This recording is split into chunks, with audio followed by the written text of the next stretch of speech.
Kecamatan di Pulau Terluar Aceh Besar telah menyelesaikan rekapitulasi suara pemilu 2024 di tingkat kecamatan. Sebanyak 90 kotak suara dari 18 TPS dari Kecamatan Pulau Aceh tiba di dermaga Ulelie, Banda Aceh. Logistik pemilu hasil rekapitulasi tersebut diberangkatkan menggunakan kapal kayu dari Pulau Aceh pada pukul 8.30 pagi dan tiba di dermaga Ulelie pada pukul 10 pagi. Ini dilakukan setelah panitia pemilihan kecamatan selesai melakukan rekapitulasi suara di Kecamatan Pulau Aceh.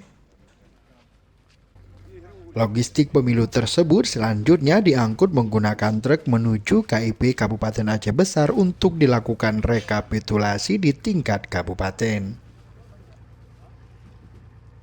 Kecamatan Pulau Aceh memiliki 17 desa yang berada di 2 pulau terluar. 5 desa berada di Pulau Nasi dan 12 desa berada di Pulau Breh dengan jumlah pemilih 3.225 orang. Tingkat pemilih Kecamatan Pulau Aceh sangat tinggi mencapai 100% dan 90% lebih surat suara digunakan dengan sangat baik. Kendalanya nggak ada, cuman kemarin yang ada kendalanya di waktu kami rekap, jaringannya kadang-kadang masuk, kadang-kadang keluar, lagi kami rekap, habis itu keluar, masuk lagi, lain tidak ada apa-apa.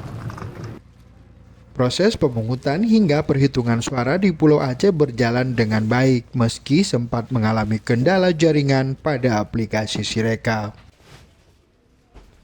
Jumlah anggota KPPS yang bertugas di 18 TPS di Pulau Aceh sebanyak 126 orang dan semuanya dalam kondisi sehat meski beberapa orang sempat mengalami gejala flu saat bertugas.